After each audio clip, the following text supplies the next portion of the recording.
gentlemen, welcome to Ariel Helwani's MMA Show!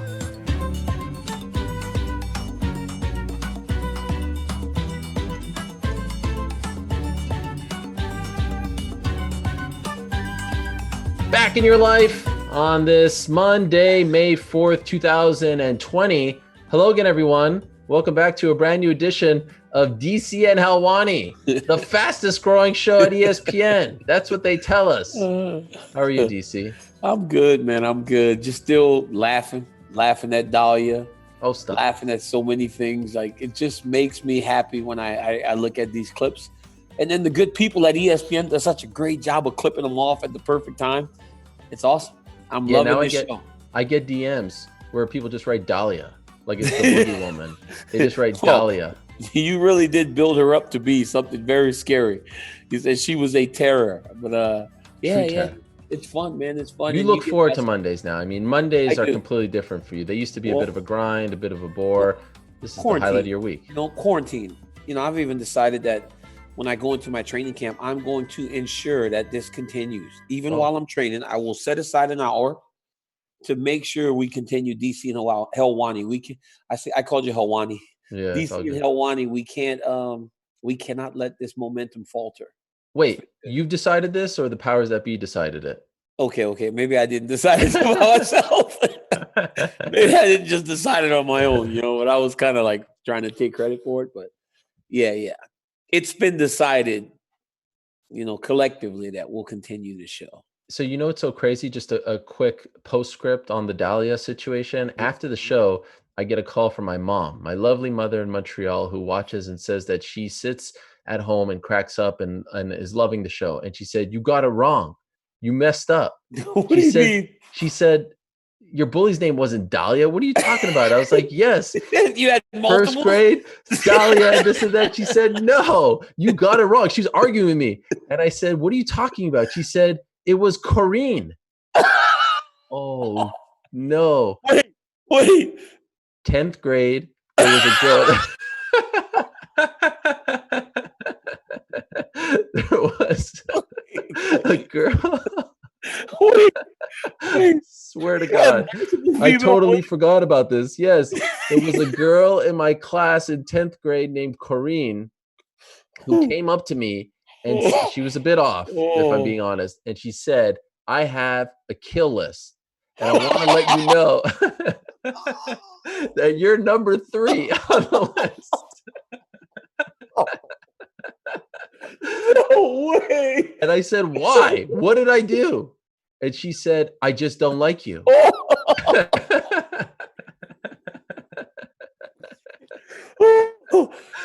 And here was the worst part. She lived down the block from me, like 8 houses down. So I went home and told my parents, "I legit think this woman's going to come to my house, or this girl is going to come to my house. She's a young girl. We were like 14, 15 and kill me." And I forgot about this. So I actually had 2 female bullies in my life.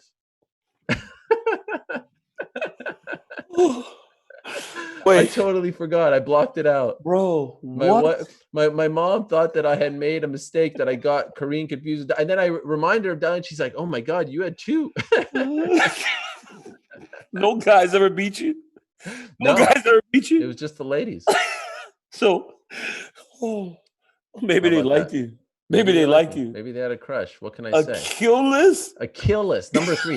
And this was the first time that I was confronted with death like this. And I really thought that she was going to come after me. She was scary. She was a bit like goth. Kill list? Yeah. A full list. And I was the only guy on it. It was all like girls that she didn't like in the school. And why was I 3? I don't know. I took solace in the fact that I was 3, not 1. But in any event, speaking of kill lists, so there you go. So I've had two bullies, and they were both, young ladies. That's bad. That is so bad. What kind of women they got in Canada, man? I don't know, man. Got some crazy women up in Canada, man, trying to kill this. It's a lot of aggression. Oh my! By the way, happy May 4th to you. It's a big day. I have no idea what May 4th is. You don't know May 4th? It's a big day. Listen, no idea what May 4th is. May the 4th be with you. I have no idea what that Serious? is. No idea. What is it? International Star Wars Day. May the Force be with you. May the Fourth be with you. You don't do that? Ariel. No wonder dial you in a Korean tried to beat you up your entire life. You're walking around saying shit like this. They didn't like you, dog. They didn't like you, dog. They didn't like you. They wanted to kick your butt. You're walking around saying stuff like, may the Fourth be with you. They didn't expect it not to get beat up. Are you crazy? Wait, you never knew that there was a holiday called May the 4th? Come on, man. No wonder you've been getting beat up the whole time, man. You're walking around saying stuff like, may the 4th be with you. You're out of your mind, dog. No. Because I think there might have been a kid that tried to start May the 4th be with you where I grew up. Then they got beat up. It was nipped in the bud right away. Like, no, this is a big deal. This is a real thing. Man, come on, man. If you watch ESPN, there's like on the little bottom right, it says like May the 4th and watch Star Wars on Disney Plus. Like, this is a real thing. I'm going a little corporate here. Okay. Stop. So I like Star Wars, but I don't remember this May the 4th be with you. But I do like Star Wars, but no. Ariel, I've never heard of May the 4th be with you. The Force, yes, the Force from the movie, but I've never heard May the 4th be with you. Aren't you sponsored by Star Wars or something? Yes, I am, but I didn't notice May the 4th be with you. You may have just cost me a lot of money. You might have just cost me a lot of money. I thought you knew. Cut it out. Like, cut this whole section of the show out. Dude, listen.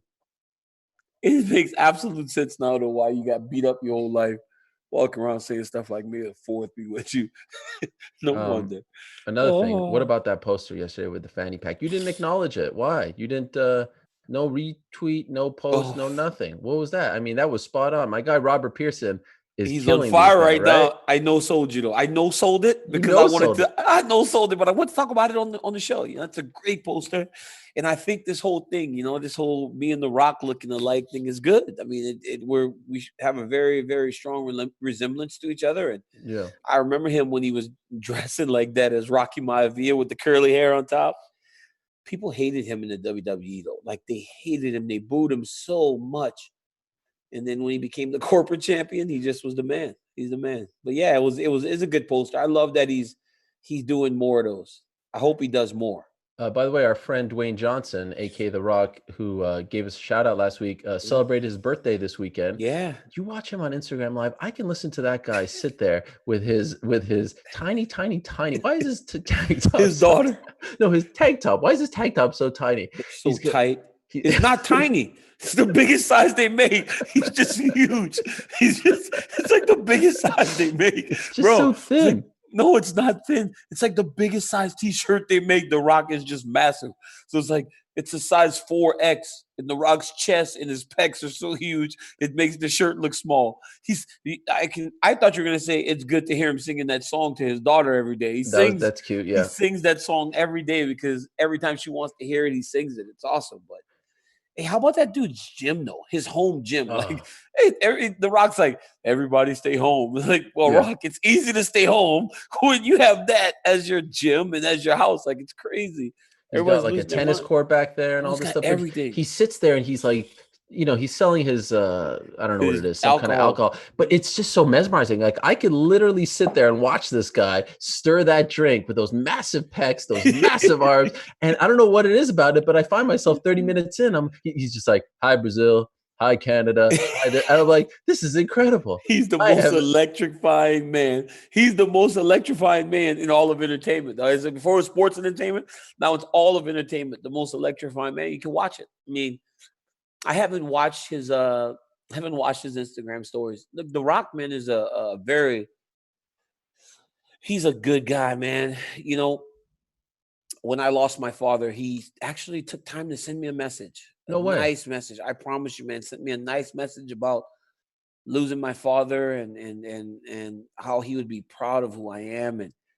And then when he lost his father, I sent him a message, and then he responded to me, and we spoke, and he's just a really, really nice person, and to see him have that level of success it's very gratifying, and to know that, good things can happen to good people. And he seems to be a good guy, loves his family.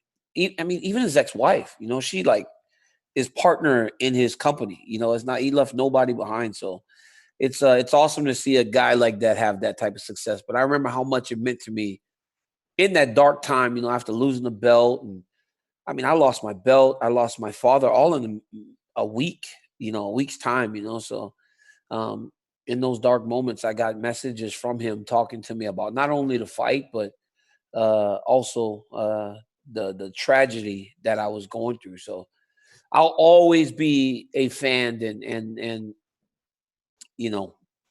consider him a great person and a friend. So I didn't realize you and The Rock were tight like that. I didn't know you guys were. He's just a good person, man. I think, I met The Rock a while back, I think I was fighting Jones maybe. And he talked to me a little bit in the back. And actually before that, it might have been when I was fighting Rumble way back in Vegas. And he just was a nice guy. I was so starstruck by The Rock, right? Because I'm a big wrestling guy. So I remember him from the start from Rocky Maivia to the Nation of Domination, which I still believe is probably his greatest version of The Rock. Tremendous. To the corporate champion, to the people's champion, to, Moana. And I've been a fan of the guy for so long that when he spoke to me and knew who I was and congratulated me on becoming a champion, and then to stay so like aware of what was going on meant a ton to me. And then for all that though, for all the admiration or whatever you call it for that he showed me, those to reach out in that dark time meant more to me than anything else though. All the pats on the back, that's good. When a person's truly down and you take your time, especially we weren't in quarantine, right? He had no time. The guy is constantly busy.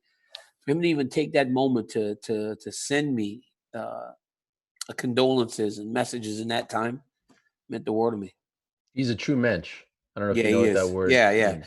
Yeah, you always say like your mensch of the week. I see it on your show. That's right. But that's right.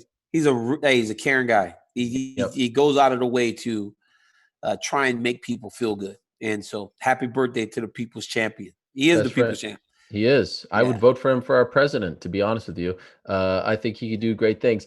He's a big fan of mine. I don't know if you know, he came on my show last year. So if he wants to come on this one, he's got carte blanche, as they say. Now, let's talk, we're going to talk 249. It's a big week. Jacksonville, you're going. But since we're on this wrestling thing for a second, I have to bring up, we got to maybe dampen the mood a little bit. What happened to our guy, Cain Velasquez? Yeah, what happened?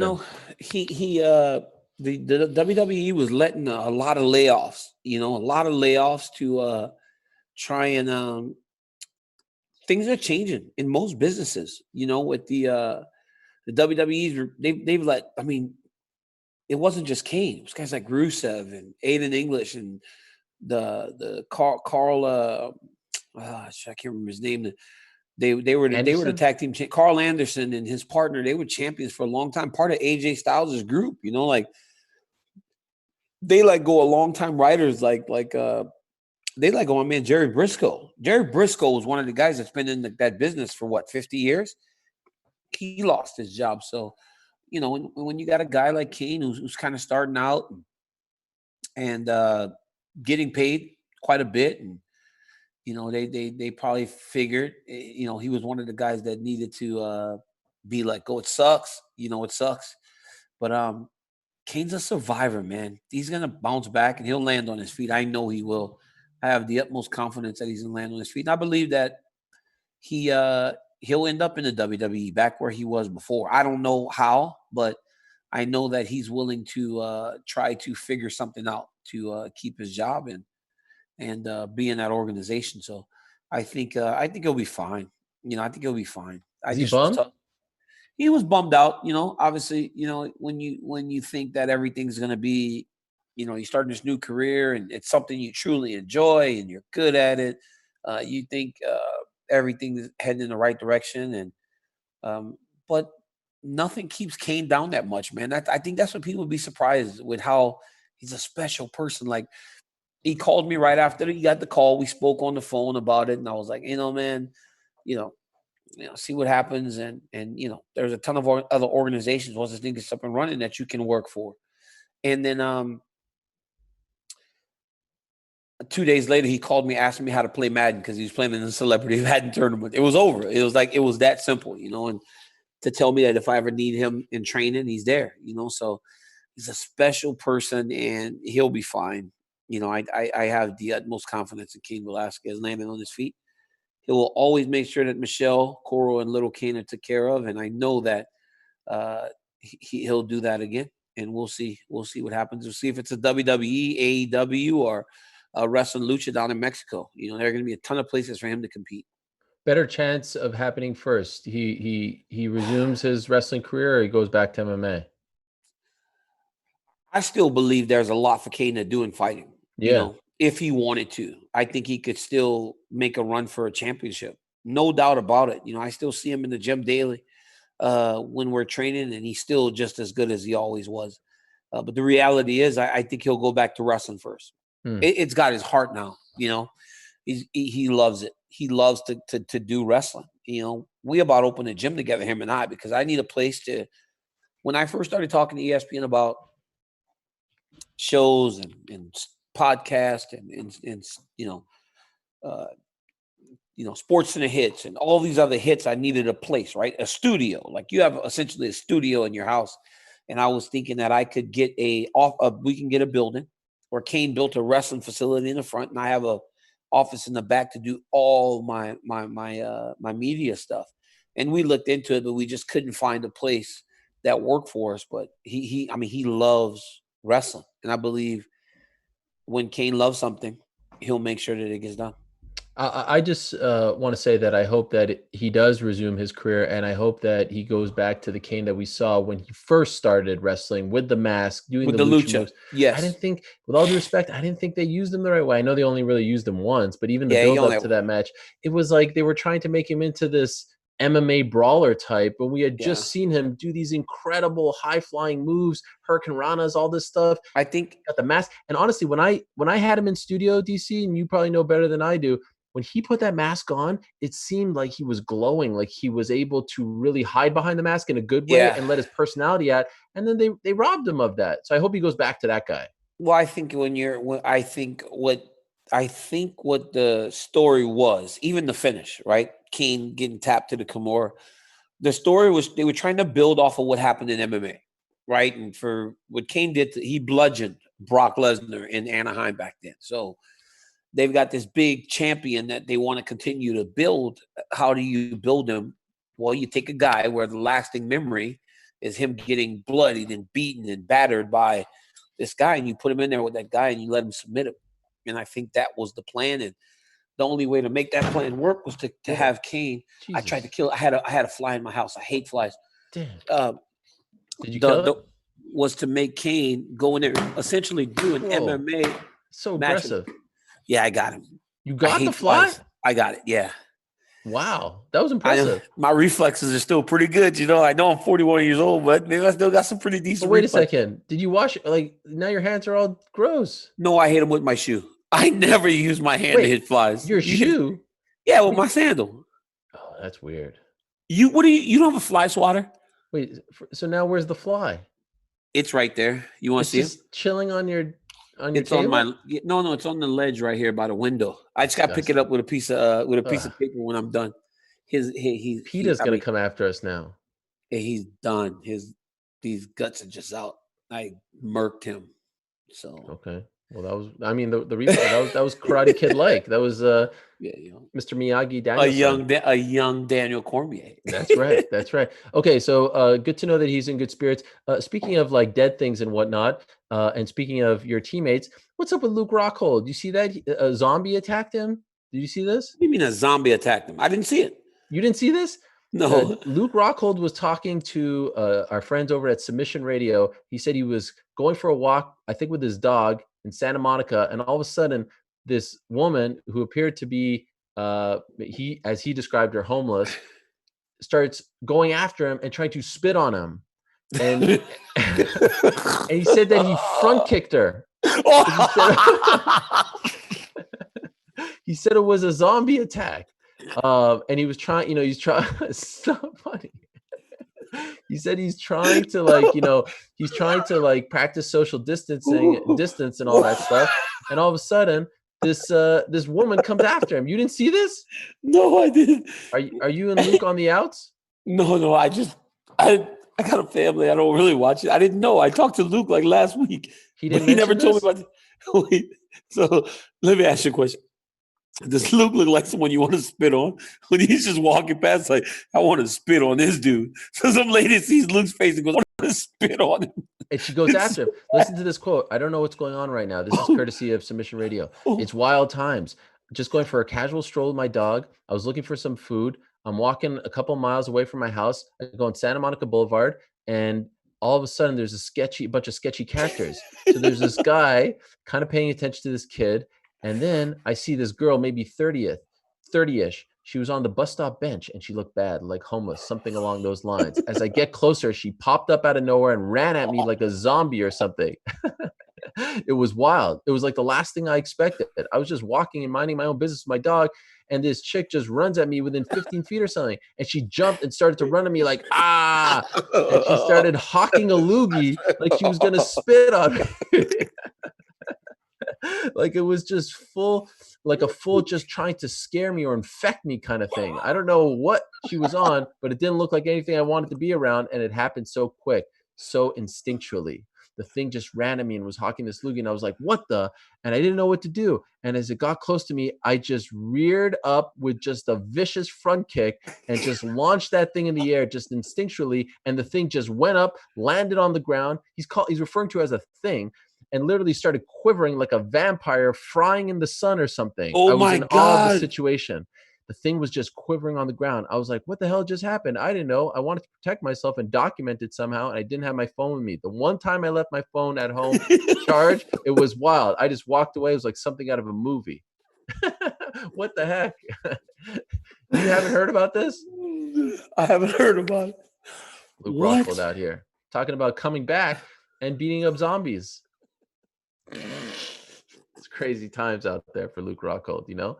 It's not all peaches and cream. This is why you never leave the house.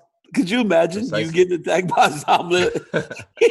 Zombie woman, I know the feeling. Luke. It's hard out there. Could you imagine if you actually got attacked by that zombie? I'd be right. I'd still be in the shower right now a week later. I'd probably just be sitting there crying, crying, just like sitting on the floor in your shower with your hands around your knees. My clothes. I stepped in a pile of dog feces and I threw out my shoes. Didn't bother. I was just like, all right, these are done. That's it. When? Oh, not that long ago, like 2 weeks ago. Front yard. Step. I don't know if it was my dog. I don't know. I don't want anything to do with that. Corona or no corona. I'm throwing that out. You would clean that? Of course. You don't even have to touch it. Take the shoe. The shoe. Go outside by the hose and just spray it with the hose. If the shoe gets wet, listen, if the shoe gets wet, just put it out in the sun. It'll dry. Don't wear it in the house anymore. That's it. It's simple. So it's like, what are you doing walking outside with your like good shoes? If you got good shoes, right? They're running shoes, but I don't want that in my house or anywhere near me. What are you gonna do with your running shoes? Run out on the street? You probably run stuff all the time. Stupid. You should have just washed them. You have a hose. I've seen your backyard. It's really nice. There was a hose back there. The backyard has really made a profound impact on you. It's so beautiful. It's beautiful. I mean, it looks like a kid's paradise. Like your children have a great backyard to play in. It's like I mentioned last week, it's part, jealousy that your backyard is just so much better. I feel like this is like the one thing that you've ever been jealous of me about. Is that accurate? Like, have you ever been jealous of me for anything else? No. I got to be honest, man. Like, hey, listen, your wife's piano playing skills.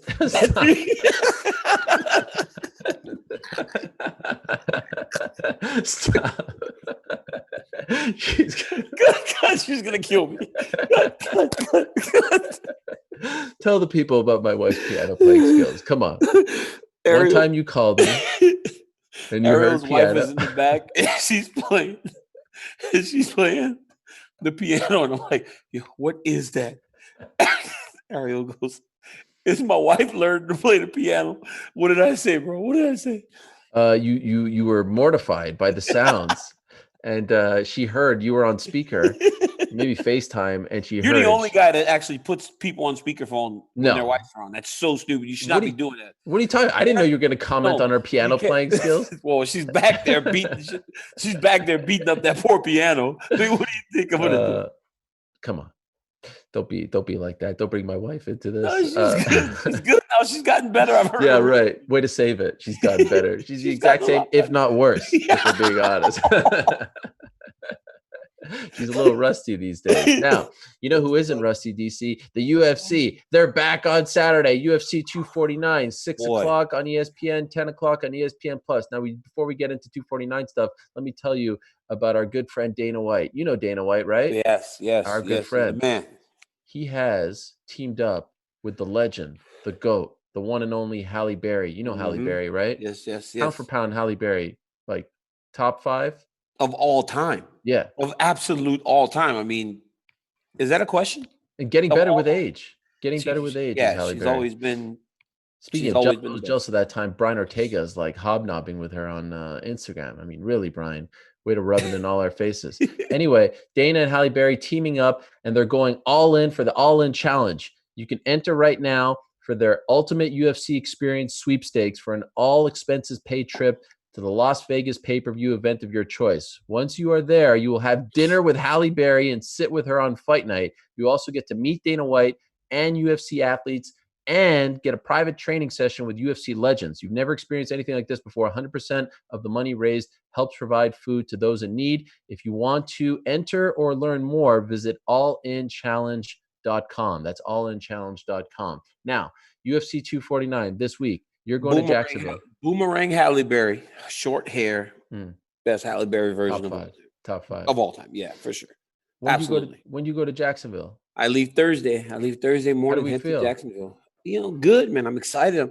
Look, I'm excited that the fights are back.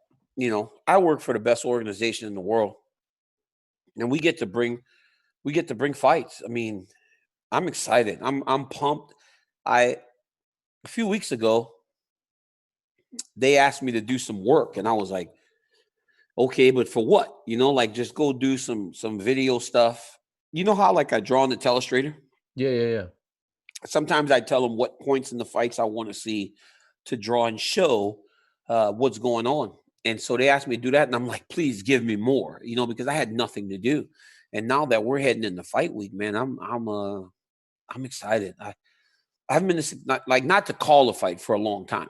You know, I think that this is the most excited I've been to watch fights since Khabib and Conor were going to fight, and I paid $10,000 to get into the arena with my family to support Khabib. Yeah, it was crazy. You paid $10,000? I paid $10,000. What? Right?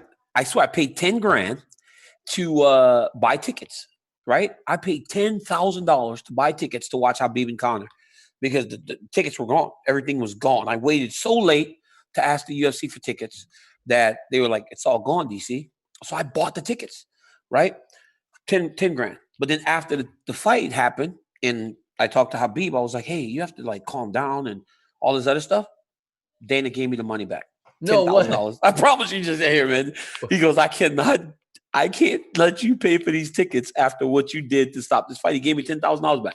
That's he gave me all the money crazy back. because you helped diffuse the situation. You were the captain. He wanted to talk to you, right? Because I helped to diffuse the situation. And I don't even know if he knew I had paid the $10,000. But he gave it back to me. He was like, hey, I can't let you pay for these tickets. How did he know then?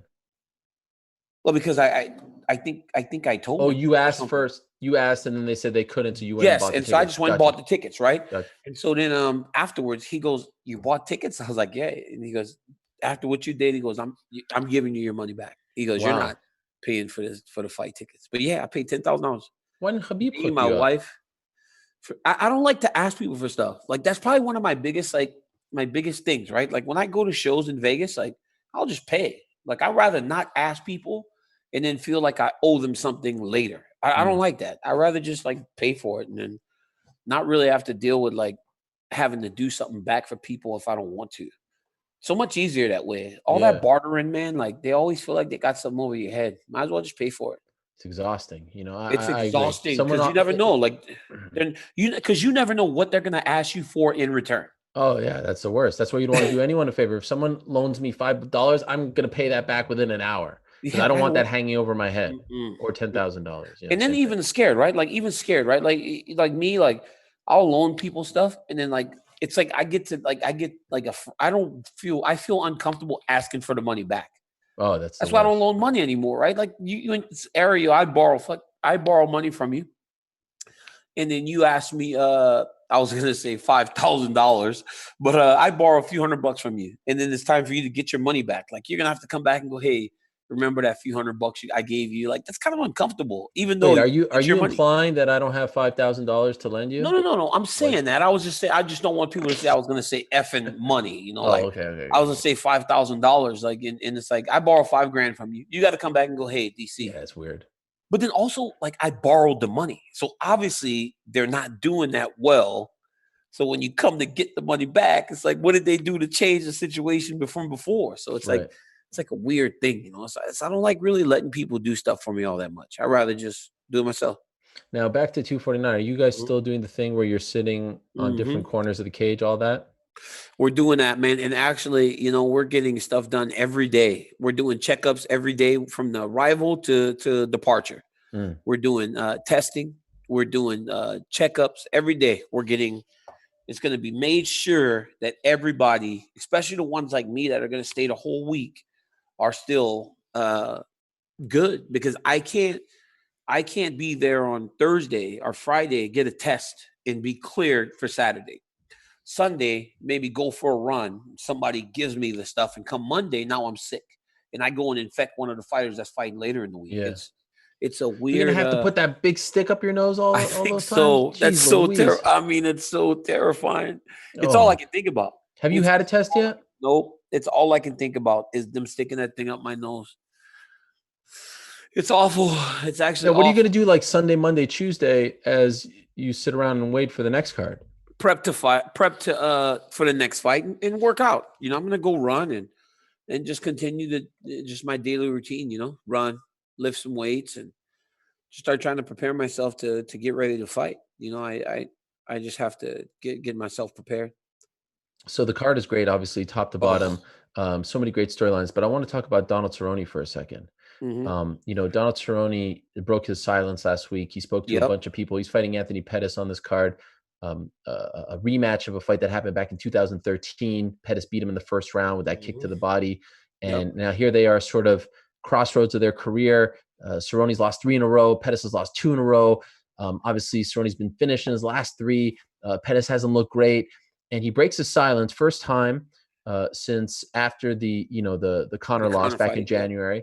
He does multiple interviews, but he was talking to our own Brett Okamoto. And one thing that I found to be very interesting was him talking about the fight itself. And you know what my big takeaway was? He said, Donald showed up, but Cowboy didn't show up, and I didn't Mhm. bring it, all that stuff. Our brother, our Bro. friend, Stephen A. Mhm. Smith, is owed an apology from everyone in the fight Hey, community, right? I know he Ariel. said quit, and Donald didn't imply quit, but it was pretty much the same thing. Donald Cerrone said once again he did not show up. And Mhm. Stephen A essentially was saying the same thing, and everyone lambasted him and told him to get the Yeah. heck out. Do you not agree with me that Stephen A. Smith is owed an apology? Well, I just think that I think that he was right. Right. Okay. So Stephen A isn't in the fight game enough or long enough to be able to verbalize it in the way that the fight community understands. He was saying the same thing. And Donald essentially confirmed it. Even Donald said, hey, I just didn't feel like I wanted to be there. Right. I just didn't feel like I was there or something Right. like that. You know, like he was right. And I think that but I think Stephen A is such a big personality. And when he says things, it's easy to take offense to him. But in this situation, he actually said the same thing. And Donald almost confirmed it, just that I wasn't there. He was not there. He did not fight his fight. He said sometimes you just feel like you're not going to be able to do what you normally do. And he said that was one of those nights. And he said But here's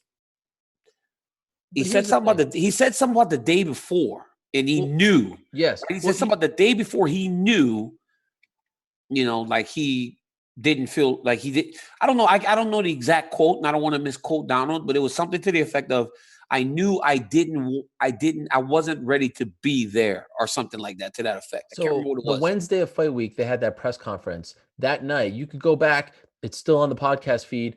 I did a radio show. And remember at the press conference, he showed up wearing the all black. His eyes were covered and he was banging on the table. I'm so excited, guys. I'm so excited. You don't understand. This is going to be a great fight. And I said it on the radio show. This is a man who's trying to convince himself that he is ready. He is trying to pump himself up. He was not ready. And so it's one thing to say, like, you could tell me, DC, you could say, I didn't show up against John at UFC 182. Yeah, okay. It's an anomaly. But how is it that you don't show up every time you're in a big fight? Let's just call it like it is. He has talked about it openly. Every time it's a big fight, you say you don't show up. And I appreciate the honesty. And I'm not trying to, make him sort of feel bad about being honest, because that's the kind of honesty that we've come to love and expect from Donald Cerrone.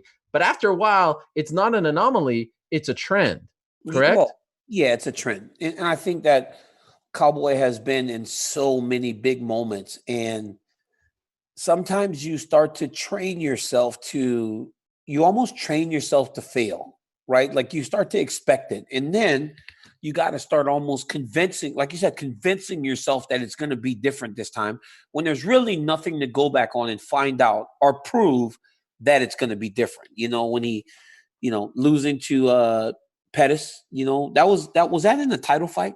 No. He fought RDA for the belt. Yep.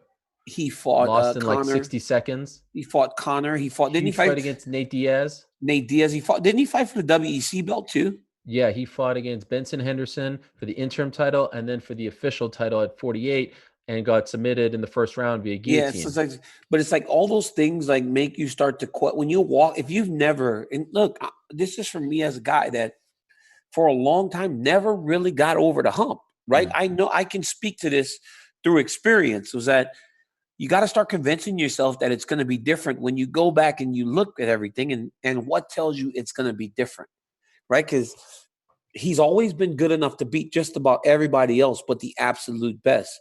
So when he starts to do that, it makes you worry. And I think you got to watch him next week, because Donald has tells. He has tells. Like there are tells when he is starting to worry. And part of it is, like you said, the black hat, overexcitement, also trying to become friends with the guys. He almost tries to like lull them into this false sense of you and I are buddies and we're going to go just compete opposed to fight. And when guys tend to, like Nate Diaz just kind of slapped his hat or something like that, right? And then Nate just kind of overwhelmed him. The guys that don't really buy into it, he struggles with it. It's almost like a form of mental warfare that he uses. And generally when Rick Story and those guys, they were hugging him and look at what he did. But then the guys that don't play the game, he tends to struggle with. You guys still beefing? I know. I like Cowboy. One time I was leaving through LA and I saw Cowboy in the airport and we talked, hugged. And you had like a weird thing, right? He criticized you after the Anderson Silva fight, right? Because of the way I fought, right? And but that is his opinion. I don't mind him sharing an opinion. I mean, obviously you get upset about it because I won. But it is what it is, like he's not a safety first fighter. And in that fight, I did fight very safe. But you got to understand, I'm a champion fighting a new guy on 24 hours notice. And this is the guy that's supposed to be the greatest fighter of all time. And it's just a different mentality for me. But yeah, he said what he said. But, man, you got to have thick skin in this game. I've learned that fighters are so sensitive. It's the craziest thing to me. Like we're doing this thing here. And it's like everybody watches it. And then everybody takes offense to everything you say. And you've gotten blowback, huh? Yeah, it's weird too, because people will take what you say and they spin it to try and make it fit a narrative that they're going to prove you wrong or poke holes in the things that you try and say. But it is what it is, man. It's part of being out here. And who's hating on you, DC? You just got to be firm. You got to just be firm in the beliefs and the things that you're saying. If you believe, you got enemies now? I don't have enemies. Well, because I got enemies. You're helping me out with some of my enemies. I could help you out too. No. The people that say stuff, it's fine. Like I always talk about it. See, here's the deal, right? The thing about you is you got What? enemies, but there's Yeah. nothing you could do about it. With me, I can actually go do something about it, right? So What are you trying everybody to say? well, when guys say something to me, I talk to them and then I say, hey, you and I are going to discuss this face to face whenever we get a chance. It's that simple. I don't want to come off like a bully, but if you come at me, I'm just going to say, hey, you and I can talk and we'll see if we can come to an agreement, or we can at least sit down like men and discuss it. So, but back to Cowboy. I hope that those guys can just go out there and put on a good fight. That's it. All right. So I'm looking forward to that. That's one of the big fights on this card. Speaking of this card, as you know, 249 happening this Saturday. It is action-packed. And after this long layoff, the fighters are eager to get into the octagon, DC, just like you're eager to watch these fights. DraftKings, the leader in one-day fantasy sports, is putting you in the center of the action with the opportunity to play for a free shot at your share of, get this, $1 million with your first deposit. If you haven't tried it yet, Fantasy MMA is very easy to play. Just pick 6 fighters, stay under the salary cap, and pile up points for advances, takedowns, and more. There's no better way to put your MMA knowledge to the test than to compete for a share of $1 million with DraftKings, because nothing makes a UFC event more exciting than when you have skin in the game with DraftKings. So right now, all you have to do is this. Download the DraftKings app right now. Use the promo code Ariel, ARIEL, to get a free shot at a share of $1 million in prizes with your first deposit. That's promo code Ariel to get a free shot at a share of $1 million in prizes with your first deposit. Only at DraftKings. Minimum $5 deposit. Eligibility restrictions apply. See DraftKings.com for details. Which fight on this card, other than the top 2, those are the obvious ones, right? The title fights, are you most looking forward to? Sleeper fight. There are great fights all across this card, and obviously the heavyweight fight is a big one. I think that's going to be... Which one? Ngannou Rosenstrike? Ngannou versus Rosenstrike. I think that's going to be bananas. I honestly think my man, God, I'm drawing a blank on his name. The Yorgan De Castro. Yorgan De Castro and Greg Hardy. Greg Hardy. That's going to be a fun one. I just think the heavyweight fights are going to be... what about Olenek Verdum? Very excited. On the ground, those two grapplers? Having Verdum back is going to be good, but I think that's a great fight. But I do believe that Verdum has the ability to stand, right? Verdum outstruck Velasquez in one fight standing until Cain got stuck in the submission. So he has so much more skill in terms of stand-up. It'll be tough for Olenek. Jeremy Stephens versus Calvin Kattar. That's the fight that I'm excited about, because I spoke to these guys early this week on the phone, both of them. And let me tell you something. They're ready to bring bombs, both of them. Both are talking about the same types of things, the weaknesses they see in their opponents, the ability to exploit those weaknesses, the desire to go and get a big finish. And plus, if you just watch their fights, even in defeat, these guys usually will raise their stock. Calvin Kattar lost to Zabit, right? And 3-round fight. But you can say that through the end of the whole second half of that fight, Calvin Kattar pretty much was right on par with him, if not winning. He won the 3rd round, but we see in the 1st round, say he could have stole one of those takedowns. He might have won that round. It was a very, very close fight against Zabit, who's a guy that is targeted or looks like a future UFC champion. And, the Yair Rodriguez, Jeremy Stephens fights were fantastic. So you got 2 of the most exciting fighters in the UFC, both coming off losses, but both have raised their stock in those losses. And they're both known for just explosive, exciting fights. And that's going to be a great fight on the main card of UFC 249. I really like the Bryce Mitchell-Charles Rosa fight. Bryce Mitchell is so much fun. 12-0. Last time we saw him, Twister, he's a little wacky, if I'm being honest. The guy eats squirrel soup, for God's sakes. Have you ever had squirrel soup? Have you ever eaten squirrel in any way, shape, or form? No, I've never had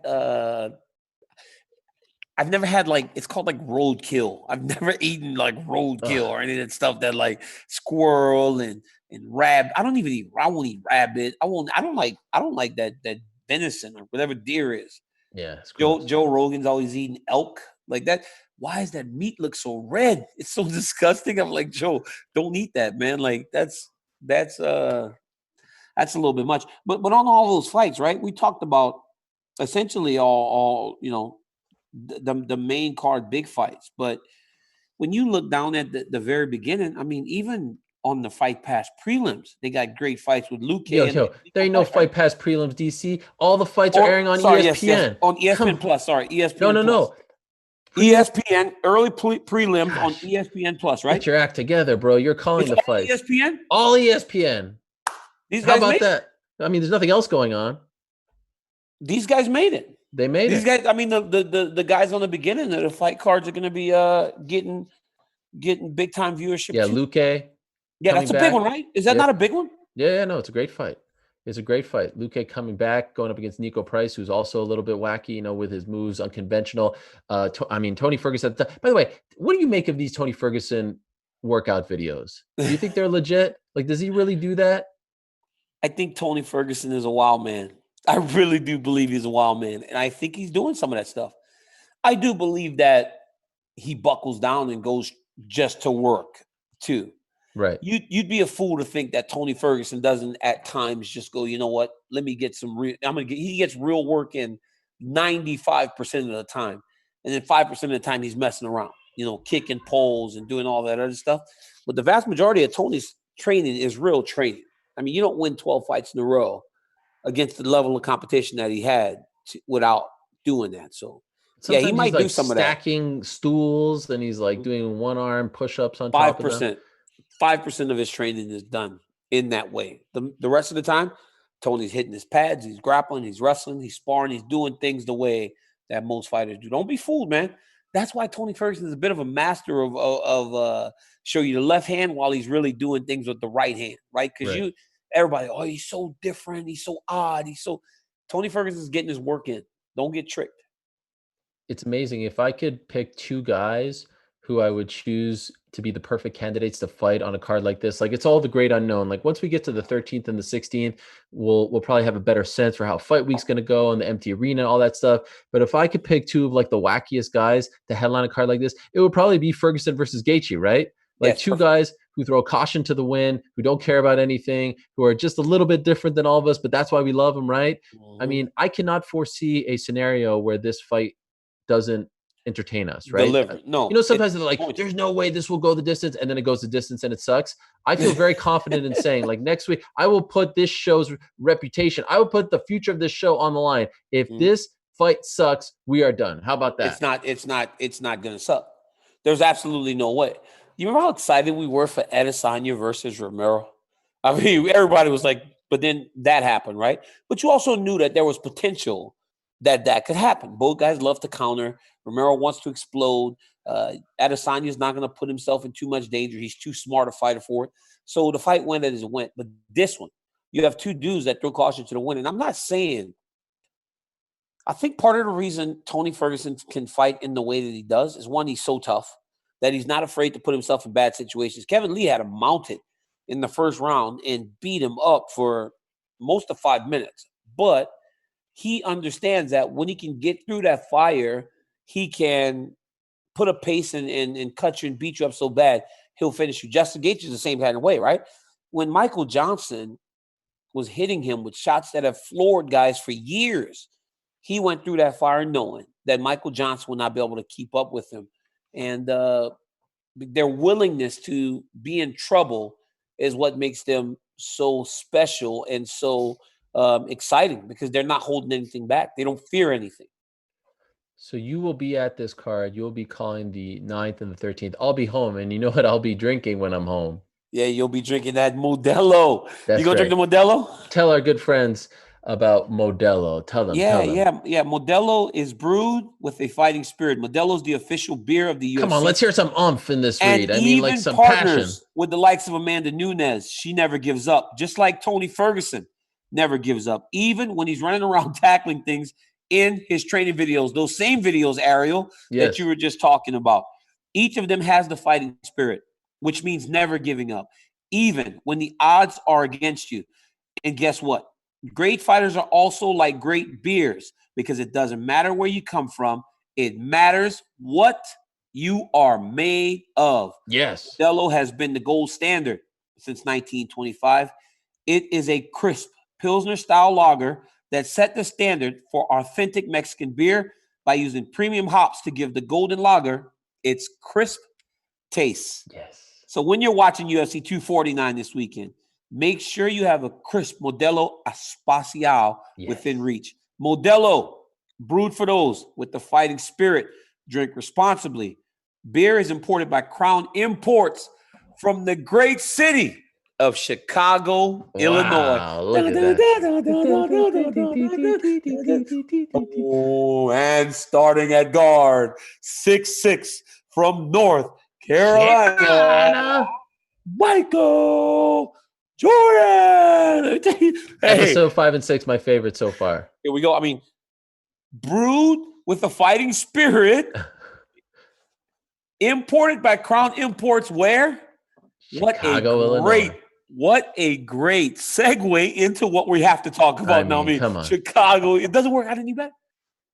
Let's talk about The Last Dance, Ariel. Let's talk about it. You know what I liked about 5 and 6? Number one, I like that they talked about some of the warts, you know, the gambling. I like that they talked about Republicans buy sneakers too, right? I like that we started to talk about some of these things because he wasn't a perfect human being. You started to see, you know, the armor crack a little bit. And then, of course, I love the fact that my guys from the Big Knicks Apple, were on there. Bro, Patrick, they were good too. They were good. Ariel, I like that they got their shine. I mean, it was Heartbreak City all over again, but I like that they got their shine. They were good. They were good. Were you surprised about this? I was surprised because I remember they lost to Mike, right? 93. And then up 2-0. Yes, up 2-0. But then when Mike left, you got to the finals. Yes, we beat them in the second round, 94. We beat them. And then lost to who in the finals? Unfortunately. Who did you lose to in the finals? We had that. We were up 3-2 going back. Okay. But who did you lose to in the finals? H-Town. Just say it. The Houston Rockets. You're from New Orleans. You're doesn't from matter. Louisiana. I'm from Get out Louisiana. of here. But you guys are good. You guys are good. But, man, it showed how special he was. And I got to be honest with you, Ariel. Let's go back 3 weeks. And you and I had a conversation about LeBron James and Michael Jordan. And I was saying it was time to have a conversation and all this other nonsense. And you know what? I don't want to have a conversation anymore. What? I don't want. You've been reminded? I've been reminded. I still believe that those guys have closed that gap a little. It was a gulf. And I think LeBron James will be the closest to ever maybe catching up, but he won't do it. There's no way. I mean, I was just watching that dude's will to get through all these dudes and the way that he would carry this team. Obviously, he had a ton of support and a great team, but man, when he just put his head down and said that this is not happening to us, it wasn't happening. Charles said it. Think about how exhausted he must have been by the third championship, going to the finals 3 straight years, plus Dream Team, right? Winning those championships.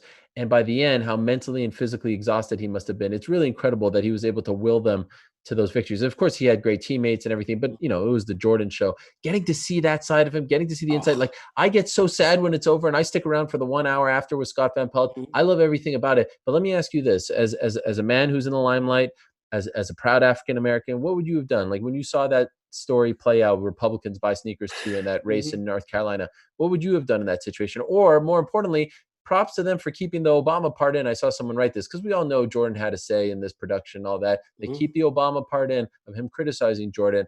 How do you feel when you see Mike not speaking up like that? And he's compared to Ali, who spoke up many times to his detriment. How does that make you feel about him? So here's the deal, right? I believe that you are not obligated to speak in any way, left or right. No direction in terms of politics. But the guy that he was running against was so terrible. He was a bad person. So I think that's why Mike should have spoken. I thought Mike should have spoken up as I would if faced with that same type of situation when somebody's so like bad. Like the guy was bad.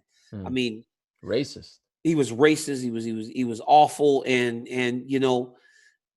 if Mike could have helped in that situation to get that guy out of office, I thought he should have done that. Not only for black people, I thought just for people in North Carolina. Sure. Just because he was so terrible. Like, the guy was just a racist, and he was a bad guy. And I thought he should have stood up for the African American candidate, and also just for the people of North Carolina. And I do understand, Republicans do buy sneakers too. Yeah, that did. That is the truth. But I thought it was something bigger than just political affiliations. It was a bad person versus a person that was trying to change things. And I thought he should have spoken up in that situation. But, he said he made a contribution, which was, I guess he figured that was as much as he was willing to do. But I thought he could have played a bigger role. But he said it, man. I've never said I was an activist. Right. He said, he said, if I went back, I'd never want to be a role model. Like, he said, it's exhausting to be a role model and trying to make sure that everything you do is done the right way. It's exhausting, but he could have played a bigger role in that deal. Well, what do you think? I get it. I think you said it perfectly, because it was so egregious, because that guy was so bad. It wasn't like, all right, pick one side or the other, Democrat, Republican, who do you like more, politics? I mean, it was very, pardon the pun, black and white, in the sense that this is a bad person that is not good for everyone in North Carolina. Yes. No matter your race, yes, your color, your creed. And so I remember this vividly when this happened. Where people were trying to get him to speak up more. We're trying to get him to be a little more vocal about this particular race. And then that quote comes out, which later on we find out was maybe said as a joke. And, he just didn't feel comfortable. That's not who he is. Not everyone could be Muhammad Ali. It reminds me of John Jones. Everyone's like, he needs to be more like Muhammad Ali. No, he doesn't. There will only be one Muhammad Ali. Yeah, not everyone is as brave and just, able to be as selfless as Muhammad Ali was, to sacrifice his well-being, his career, all those things. Not everyone's like that. And we can't make these people be that. And Jordan was who he was. He was a great role model for who he was. But I loved what he said. If you wanted to follow me, great. If you didn't think that I was that guy, great. Go find someone else. I didn't want people to follow my political ideals and stuff like that. It's just such great insight. And I get so sad when it's all over. He took responsibility for it and stood firm in that he would do. Listening to him, he would do it the same way the day that he did it back then. Yeah, and people didn't like him for it. People, there's a controversial story. We can't, not enough time to talk about a guy named Craig Hodges. Remember Craig Hodges? Mm-hmm. I remember Craig Hodges. His teammate. Yeah, you know what happened with Craig Hodges? They went to the White House in '92, I believe, and he wrote a letter to George Bush. And was it George Bush or Clinton? No, it was George Bush. Yeah, it was Bush, and he wrote a letter talking about some of the inequalities in America and stuff like that. And there's talks that maybe he was blackballed from the NBA afterwards. So there's a lot of stuff that, they can't get into. And I saw some people saying that they were disappointed that wasn't addressed. But I think for the most part, it's been great. And it's funny. I noted this last week, MJ saving us in 2020. And here comes 53-year-old Mike Tyson. Breaking the. I mean, Are you shocked by this? The power, the ferocity? No. Speed. I think you will have that, right? Like it was so impressive to see it, but I'm sure Mike still has that. And when Mike goes and hits his heavy bag and Mike works out, he probably still feels like himself at times. And he looked, so fast. The head movement looked sharp. The punches looked crisp. And Coach Cordero, big Rafael Cordero getting his moment. I didn't realize that was him. Yeah, it was Rafael Cordero, Master Cordero. He looked almost terrified. Like, I got to make sure I don't get hit by this dude. Because you can't get hit by Mike Tyson. Like, yeah, it was impressive. How did that happen? Rafael Cordero teaming up with Mike Tyson. Honestly, man, Ali is very close to Mike Tyson. Ali Abdelaziz is very close to Mike Tyson. Very close with Rafael Cordero, who coaches Kelvin Gastelum. There's a lot of Verdun. There's a lot of guys that Ali manages that have a connection to Coach Cordero, and then Ali obviously has a connection to. So he set Mike that all Tyson. up? I don't know. I'm just saying, if I had to guess, that would be how I would think that they kind of came into contact. And yeah, man, he looked great. I mean, do you think he can fight? I think that's different, right? That's different. You can't.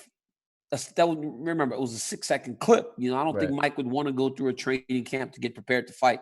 But if he did and he had it in his will, yeah, he could fight. Bernard Hopkins fought the 50. And Do you want to see him fight? Bernard wasn't a knockout guy, and he was able to fight to 50. Mike could go train and probably knock somebody out in a round, but he doesn't need to. He's doing so well. Yeah, I don't want to see him fight. We don't need to see Mike Tyson out there. He doesn't want to fight. Let him keep entertaining us in the ways that he has. He's become one of the greatest personalities in all of entertainment, So Mike's doing great. Continue to live life the way he is. He's a sweet person too. Like, just all these people, man, that I looked up to have shown that they're just so like, I never would have thought growing up in Louisiana, as you probably in Canada, that these people would turn out to be exactly what you hoped they would be when you came into contact with them. And Mike Tyson is just a sweetheart. And I think because he got away from fighting, he kind of became more like he softened up.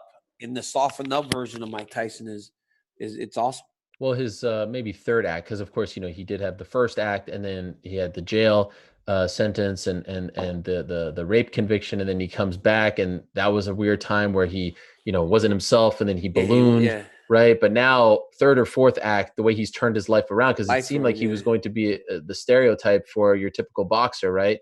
Who just has nothing, and he's really been able to make a name for himself outside of the world of boxing, a businessman. He's got this cannabis thing. He's got his podcast. It really is great. Speaking of heavyweight champs, what about JDS? Did you see this photo of him with the mustache? Tiny. He looks so tiny. Right? What is that all about? But he still weighs like 240 pounds. So you think it's just a lean version of him? It's just a leaner version. I think when he was at 238 back when he was the champ, because that's what he weighed when he was a champion, like 240, 238. Yeah. I think he was just a little more puffy, right? Like he was just a little more like, I don't know, his muscles seem more puffed out. But now he's back to 230, but he's skinny. He looks skinny. They're all on that paleo diet, is it? Oh, is that what he's paleo doing? diet? Him and Aldo? Those guys are on the same type of diet that is helping them to lose weight. I just think he's trying to get back fast. And when you start going through the end of your career and you get knocked out as he did by Francis and you start looking for answers, you try to change things. And I think he's looking back to his glory days and he says to himself, at that weight, I was the heavyweight champ of the world.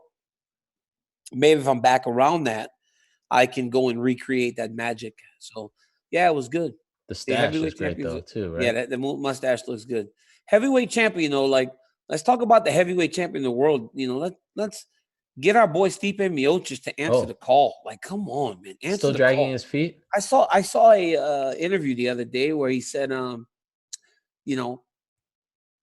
if I'm intrigued by the fight between the guys in Florida, but if I fight DC, the trilogy, it doesn't matter. That's again not doing good business. You don't say that a fight of this magnitude does not matter, especially in this climate. You're the champ. You did pay-per-view numbers. If people are home, more people are watching the fight, Stipe. Like, what are you doing? It's like he always takes bad step after bad steps. I'm telling the champ, come on, champ. Sign the contract. Let's go. Like, what are you doing? Like, it's nonsense. It's I get that you're a firefighter. I get that you're a guy that we admire that. We admire all those things about you wanting to help people in this crisis time, but you're also the champion of the world. Come on, man. Let's get this thing done. Sign the contract. Like, what date? August. Let's fight in August. Let's go. Fight in August. Let's go. Let's fight in August. Let's get this thing done. I think he also said last fight didn't start so fast, didn't start so well, but this time it'll be better. It didn't start so well because I'm better than him. Like that's it. It's what it is. It's gonna start like that this time, but this time I'm not gonna get tired, and you're not gonna just punch me in the stomach for 5 minutes. We're gonna prepare me to go and beat you again. So it's gonna start the same way because I'm better than him. So just sign a contract. True or false? You finally watched that second fight for the first time. It's the first time I watched a fight. When did you do it? I watched a fight the other day on the treadmill. I was running and I was like, you know what? I'm just going to watch it. And I watched it. And I think I beat him up so bad in the first round that I lost respect for him and started carrying my hands really low and not fighting the way that I'm known to fight. And I'm going to beat him up like that again. I'm a better fighter than Stipe Miocic. I respect him. I think he's a great guy. I think he's a great role model, but I'm better than him, and I just want to go prove it. Like I should have never lost to him. I should have never lost that fight to Stipe Miocic. That is going to be one of my greatest regrets. You know, I lost to Jones, and I fought well in the second fight. I fought well at times in the first fight, but he was better, right? He was better. Stipe Miocic was not better than me, and that's going to be something I regret for the rest of my life, that I let him get a victory over me. He should have never got one. Did that like really bother you when you were watching it again? Just watching it, almost like it was. I mean, I beat him up so bad in the first round, and even the second round was closer. But I mean, I wasn't even fighting. I was just literally trying to bully him around in the second round, and still won. In the third round, it got closer, but I think I still won. And even in the fourth round, when he's punching me in the stomach, every time he punches me in the stomach, I'm still bashing him upside the head. You know, so he hits me one big body shot, and I hit him in the head a couple times. It's like I didn't even really fight. And now it's like I'm finally going to have a fight camp that is centered just around everything. No coaching wrestling, no kids wrestling. No, I'm not going to do any of that this time. I'm just going to prepare myself to fight. And if he wins, then he proves to me that he can actually win the fight. But that second one, I gave it to him. I should have showed him a little more respect. And I heard the commentary. I heard Rogan going, DC still needs to respect him. But I mean, I think even to the untrained eye, you can see that I just kind of lost respect for the guy because I beat him so bad early. But I won't do that again. So come on, champ, sign the contract. Like, what are you doing? It's stupid. What are we going to do about the hair for this fight, most importantly? I think me shaving my head in quarantine is kind of giving me this new way to do my hair. Are you keeping it up? Let's see. No, I shaved it off. Oh, yeah, yes. Look at that. Bro. Looking like a young Mike Jordan up there. I don't have the island's gone. Wow, I love it. It was the Michael Jordan thing, you know. So, yeah. This is it? This is the new look? Yeah, that's what we're doing for the next fight going forward. But, yeah. Why are you putting your hat over it? Are you embarrassed by it? No. I just like wearing my hat, man. I like to give them I'm going to tell you something. The UL Lafayette Raging Cajuns don't get on ESPN very often. So throw a little love to the So how often are you shaving it these days? I just do it once a week. That's nice. Yeah. That's nice. Selena likes it? She told me I should have did it a long time ago. Wow. She didn't like the island either. I play to a hard crowd, Ariel. I play to a hard crowd, man. It's not like I'm over here getting coddled. But yeah, come on, champ. Sign the contract. Come on. I want it. The UFC wants it. People want it. Sign the contract. What are you doing? It would be nice. I wonder how it's going to go down, where it's going to go down. Apex is going to happen in Jacksonville. Is going to happen. I don't know where. I don't care where it happens. I mean, I don't care where it happens. I just know I'm a better fighter than this guy. I mean, I was in that first round. I'm kicking him. I'm punching him. I throw him to the ground. I beat him up on the ground.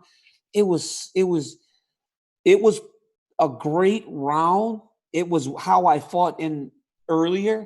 But it was also probably the worst thing that could have happened because it was easier than the first round. The new Drake album that came out last week? No, I haven't. You haven't listened to it? No, I haven't. Listen to it like 40 times. It's so good. So good. Shout out to Champagne Poppy. Where's Champagne Poppy? Sadly, that you saying you listen to it, you just killed Drake's album sales. Come on. Everybody's like, Ariel listens to it. I'm done. I ain't listening to Drake. Can I give you my bucket list, like my number one? I've slid in Drake's DMs now maybe 20 times. He's the one interview that I can't get for some reason. He's commented on my Instagram post. He's liked my Instagram post. He's not looking at the DMs. Like it's not saying seen, right?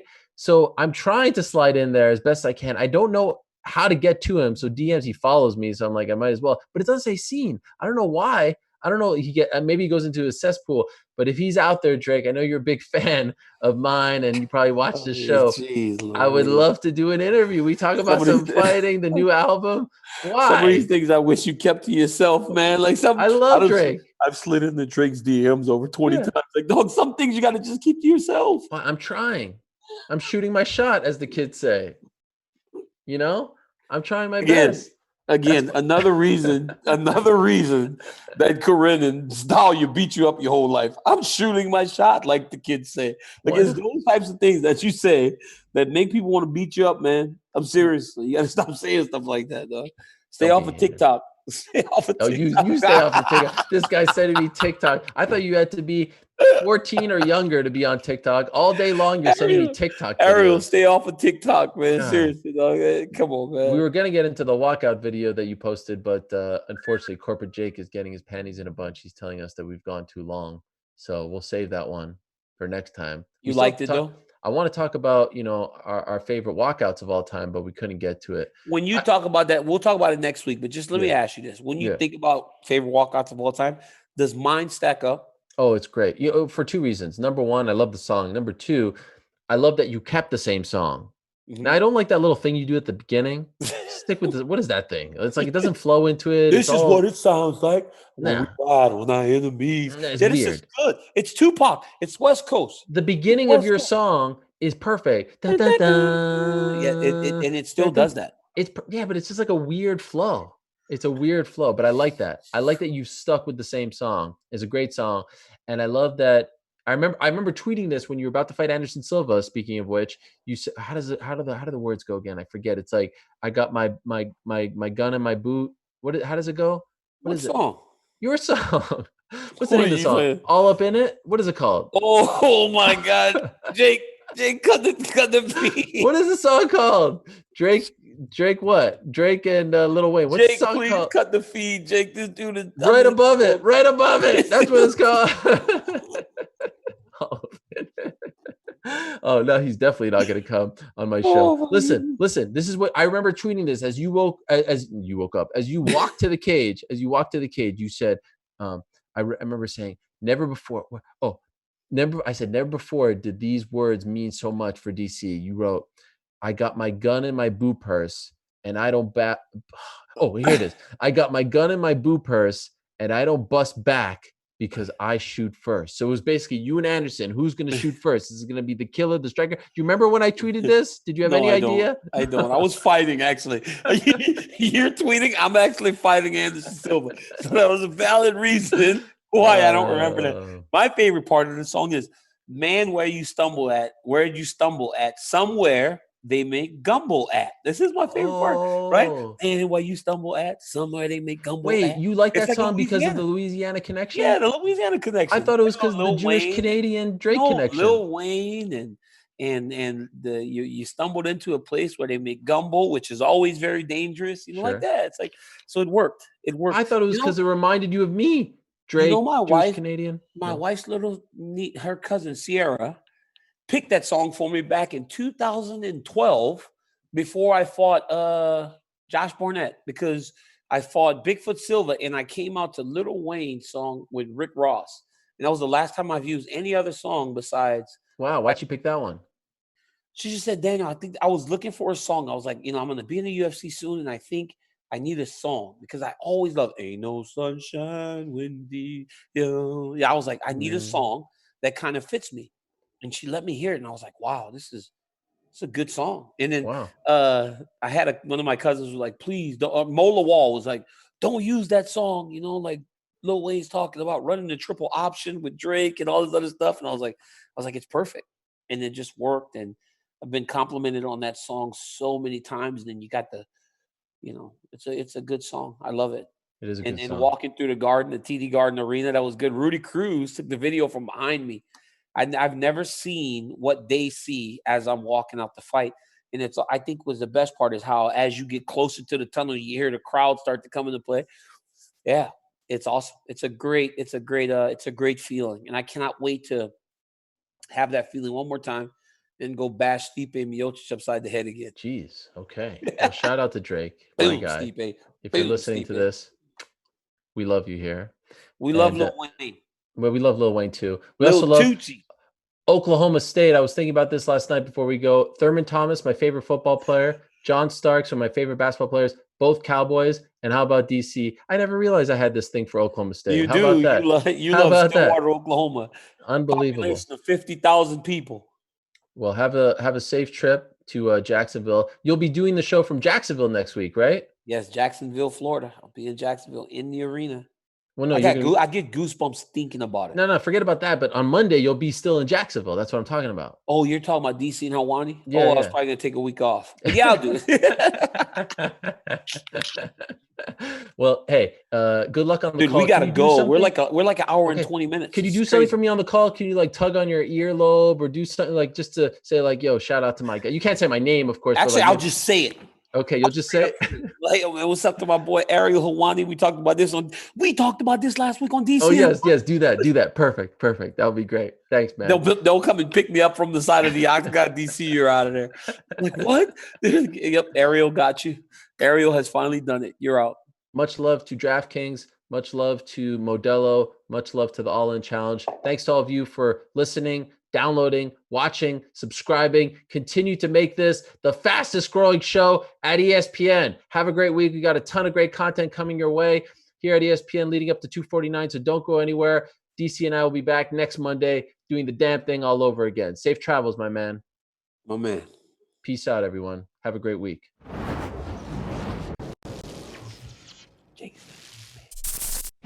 Thank you for watching ESPN on YouTube. For live streaming sports and premium content, subscribe to ESPN+.